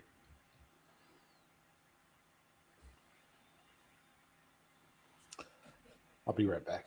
For those of you who aren't familiar, at the end of last year, I cried on an auction because I won a signed Stan Lee X-Men book, and Cam's pressed and cleaned it, and it looks beautiful, and it's at CBCS. Here's your update. Processing. Oh, yep, so it's in that hell forever. There's your X-Men and my Flash Gordon. Yeah. Just chilling there. My books that have been there since early October are still there. But I was talking to my shop owner yesterday. Baltimore Rivas is going to be at the shop on Free Comic Book Day. And I was like, I need to find one of those Twig one per store previews. And he was like, oh, this one? And I was like, oh, fuck, you're going to get that signed by him, and I might not get it out of your hands because he loves Kyle Strom. So I have that. I have that book, that exact book, and then I have a What If Deadpool. Mm-hmm. Venom Possessed Deadpool, the Russian version. I've seen the Russian version. I've almost picked that up on Mercari, but he had those two both of those. got signed by Scotty Young and on their way to CGC right now. Nice. I couldn't not. Yeah. And you know, David, that number's only going to go up. You'll get more slabs from me. But yeah, I need to do my update of everything that was on my hunt list so far this year, because I've gotten distracted again. Like, I bought that Twig preview. I found it that somebody had. Like, right now it's going for anywhere between 120 and 160 on eBay, and somebody had it on Mercari for like 75. And I was like, yeah, this is going to be a smart one for me to get. I was beyond lucky, and I knew the exact day it came out because Scotty. And it was a Wednesday auction on Madhouse, and AMKM had not shown it yet or anything close to it, right? It had been 2 rounds. I was like, look, pardon me, but I was like, look, I fucking waited long enough. Where the fuck's the Twig preview? And I'm buying it right now. And like, I didn't even, like, I literally just kind of lost it for a moment on them. Yeah. And they're like, okay, it's yours. And I'm like, just tell me a price. Oh, yeah. Spooky, I will give you $50 right now. Yeah. For it, because that book it's going to blow up. That when the preview is already trending in the direction of $200 raw. Yes. Get it for $50. Even if, because some of them, like, it had some print defect and shipping issues. There are defects. So even if it's a little messed up, I'd take it at 50. Yep. That I got lucky getting this one for 75 on Mercari. Because if I would have got one on eBay, I'd be losing multiple auctions for probably over 150 to bots at the last second, or J1 at the last second. Well, I won't buy another one. I normally buy ones. Yeah, number one, pre-sales and incentives. Like, they're crazy. Yeah. And who was I looking at yesterday? 789 Comics has a handful of the different exclusives from a couple of shops that you can still get. Yeah, they partner. Yeah. Yeah, they trade around with them. Yeah. So that's a good place to go. Because I want... Isn't 789? That's in Germany, isn't it? It's in the UK, but they have a distribution site on the US where you can order and not pay the across the pond shipping and tax. So I picked up a couple of things from them, but they're one of those places that I like. That we both like, Simple Man's and 616, because you can get, from them, Bird City exclusives. I've gotten some Wicked Gator stuff through them. Wicked Gator, that's who you have a hookup with, is one of the people that you've got a good relationship, right? Yeah. Chris Spencer at Wicked Gator. Yeah, dude. If you I ever picked want up some stuff sick from one of his Whatnot auctions that he was doing his exclusive mystery boxes. So for like $50, I got the pair of Venom Lethal Protector one, the connecting Palladians? We Live version, both versions of it, like some Betty Page, like Yeah. Twig is going to be absolutely insane, and Jelly's right that those numbers are going up and are going to be insane. I'm going to tell you one of my favorite ones, and I don't mean that just because I love the guy, but Gorkum Demir's Twig #1. It is like it's not normal Gorkum whatsoever. I mean, it's clean. Yeah. I mean, I was expecting more of, Gorkum. Well, that could be a really good cover for him to become a bit more mainstreamed, that you can still look at that cover and know that it's him, even though it's not crazy wicked over the top Gorkum. Yeah. But like, he's been somebody that we've talked about that it's like, this is going to be somebody that, people are going to be glad that they bought into Gorkum Demir stock early, because he's only going to go up. Yeah. Dude, he's doing exclusives consistently. Yeah. He hasn't done mainstream Marvel in the US yet. Yeah. He's got 10 covers. Lots of Turkish and in Russian. Turkey. Right, and Russian. Yeah. I think within the next year he'll be doing cover art for mainstream. Yeah. Yeah, I don't disagree with that. I mean, I love the fact that, and he works so quickly. Yeah. It's unbelievable to watch him work. Because it's like, oh, I've already drawn this picture in my head. No, I'm just going to quick jot it down. Yeah. And then he'll do his watercolor over it and then digitally finish it. And it's just, I mean, it's funny. Jay and I were talking to him about wanting to do covers for our exclusive. And our first idea was to do 5 covers for it. Mm-hmm. We wanted to do one of each of the Universal monsters and do it in a style of kind of the old movie posters. Yeah, that would be pretty cool. Yeah, it would have been awesome. And then Jane and I were talking about it. We're like, oh no, man, that's a big load. And he, especially because he was working in between stuff, he's like, I got to go to the US. I'm going to be, traveling in the US. And I can do it from this time to this time. And we're like, dude, that's 5 days for 5 covers. Yeah. He's like, no, I'll do it. And so we talked about it some more, and we decided on the cover that we chose. He had it from first sketch to finished cover art in 6 hours. Jesus. It was incredible because he was sending pictures as he was drawing it. He's like, here's what I got so far. An hour later, here's what I got. An hour later, watercolor's done. An hour later, like, it was just incredible. Yeah. And I was like, oh shit, well, he could have done all those 5 covers in one day. Yeah. I mean, he really could have. That's what's crazy. And you should see the remarks. The remarks, dude. He left this big spot right here perfectly open. Mm-hmm. Dude, he geniused it because he's like, it's going, like, the remarks he's doing on him is sick. I won't lie. Yep, I'm still sad about that one, that he got my We Live #5 signed and remarked by Gorkum because Charlie saw it and said, it's too scary. And I went, okay. That's so sad. I mean, I understand it.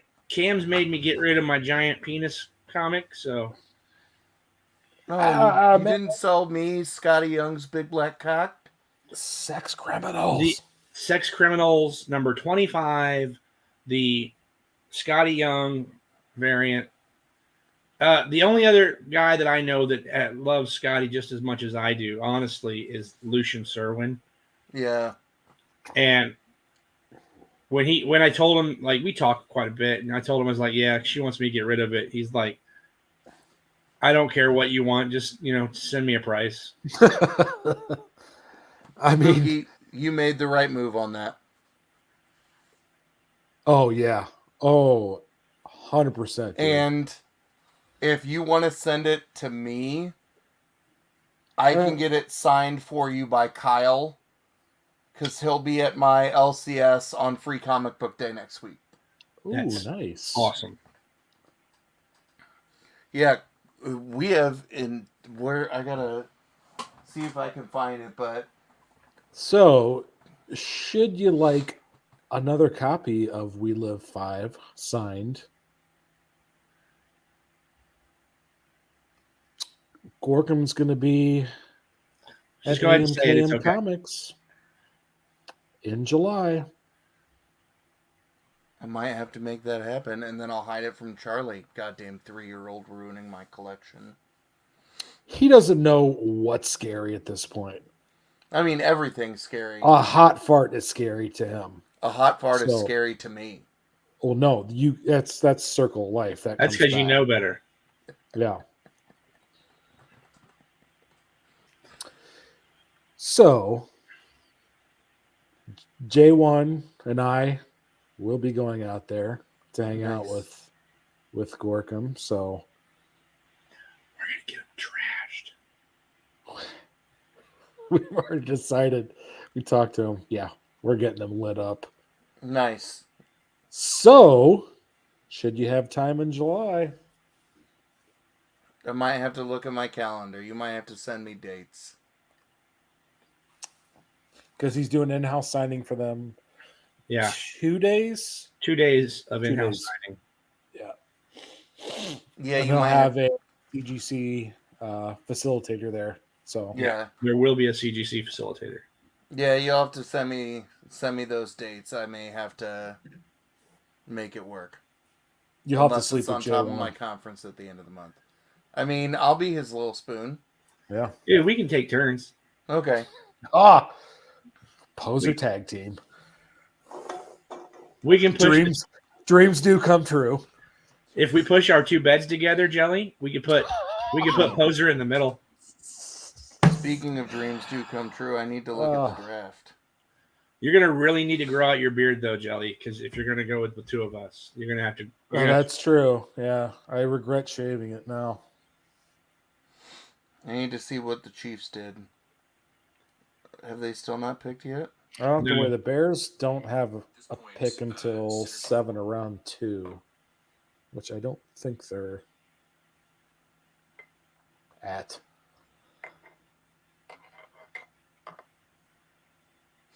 Weezer's on the stage. Yeah, I don't- apparently. Dude, I don't know why they haven't like blown that up yet. Yeah, I don't know either. I mean, It's all I confirmed. guess- yeah, I mean, it's not like it's it's not happening. All right, I'm going to have to go do some digging on my Chiefs here in a little bit. All right.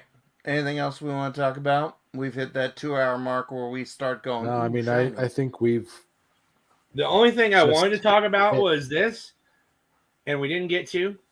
And I'll be glad to talk about it next week because it's not coming out next week.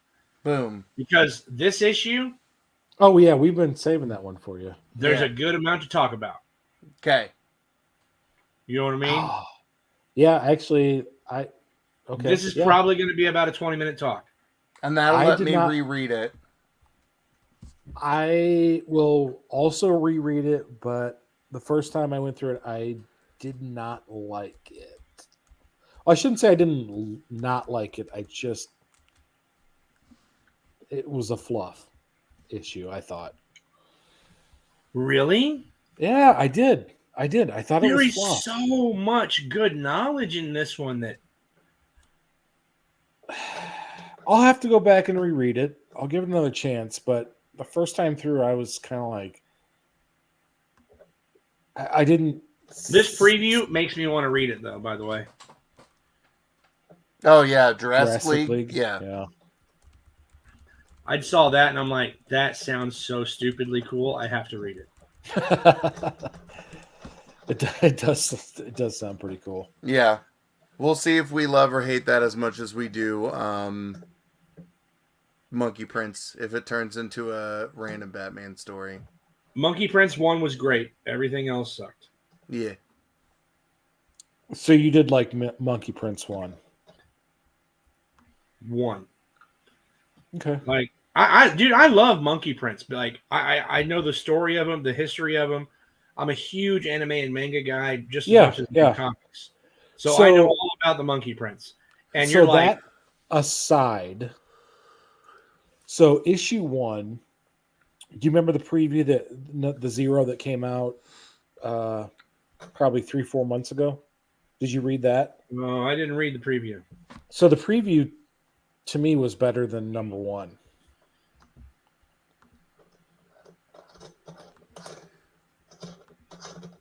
It kind of got into the lore more.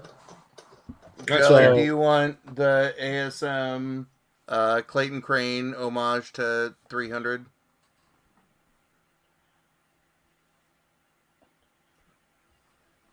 Who?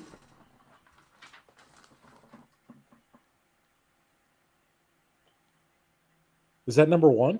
Yeah.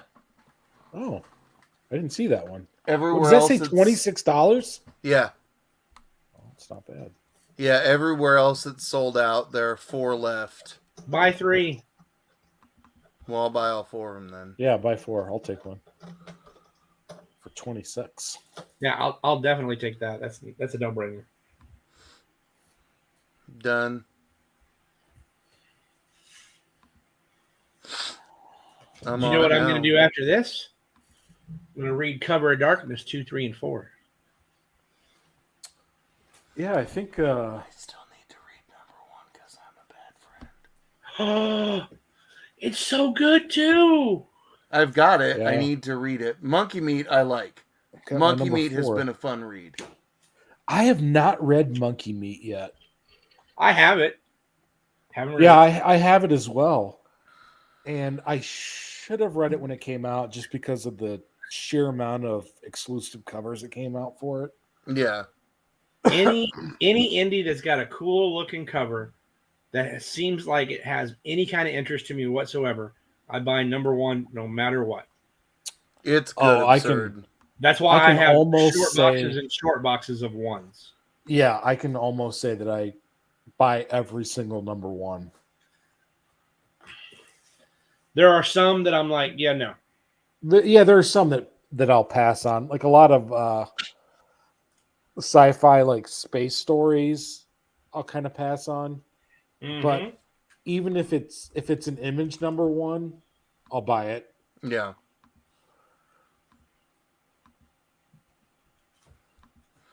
My card is thinking.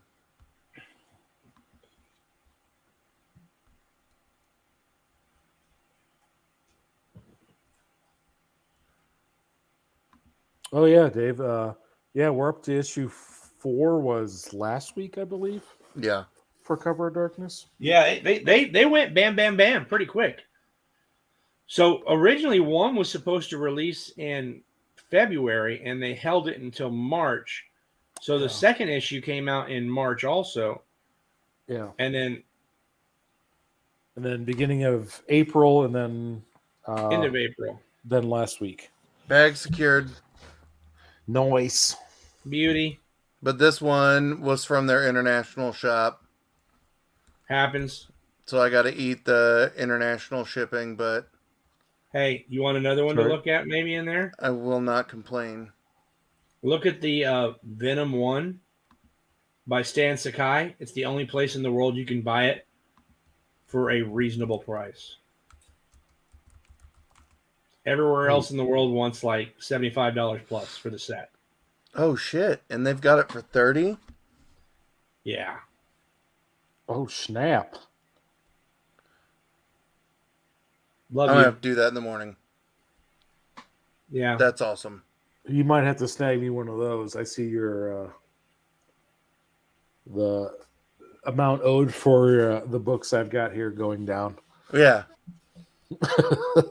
There you go. I will take a mountain of comics yeah. for the exclusives that I grab. Yeah, those are good ones. Oh, Yeah, that's they are. and it's they originally had the set for 52. Yep. But you've got the trade and Virgin for 30. That's a steal. That is a steal. That's a steal no matter how you cut it. Doesn't matter who did it. For a number And one, yeah. The trade is 3,000. The sketch is 1,000. And look at the sketch, dude. It's so clean. Yeah. I'll drop it over on Discord. But yeah, speaking of Discord, movie night will be back on Sunday now that I've got 2 functional devices. So I think we're up to, is it Iron Man 3 after the Avengers? I'd have to look to make sure, but that sounds right. It feels right, but we're after the Avengers. I fell asleep on that movie night, so we didn't get to watch Mystery Men.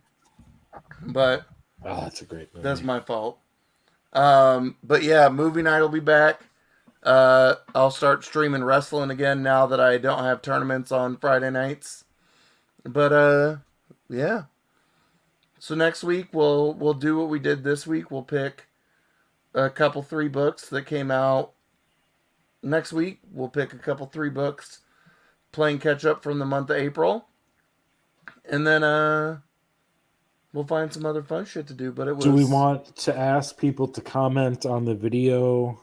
Yes, Iron Man 3 is next. Sorry.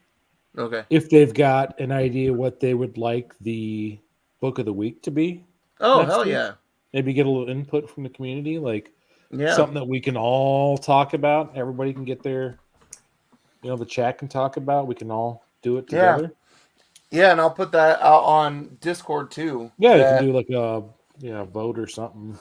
Pick and if any of y'all want to come on, come on and talk. Hop in with us. That just let me know you want to hop on, and I'll shoot you the link on Discord or Instagram.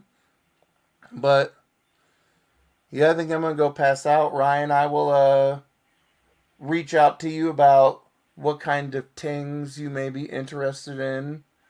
Yeah, hit on the Discord where you post the pictures. We can all shoot you some suggestions. Yeah. This ting or that ting. Yeah. But I had fun. It was good to talk and then get distracted as we tend to do. We're like, ooh, yeah, I love the tangents. Yeah, but that's what makes it fun. Yeah. Yeah. And it's real shop talk. That's the shit that happens in the shop. Yeah. Yeah. Well, all right. I'm not even going to play an outro video. I'm just going to say thanks for stopping by and have a good one. Buy one of those dope shirts. Campaign closes. Yes. What? You need to remind me to buy that tomorrow, Jelly. Yeah, I will. I picked up 2 of them. Yep. The campaign will close after the show next Thursday. And I might grab a hoodie too, actually. Yeah. I do love me a hoodie. You can't go wrong with a hoodie. Nah, man. I think there's been a more comfortable piece of clothing ever made. I want a pink one. Did I make pink one of the options? I don't know, but I'm hoping. If not, I can go turn it on real fast a bit. I don't know. All right. We're all the way gone. So as always, y'all, thanks for stopping by. And have a good one.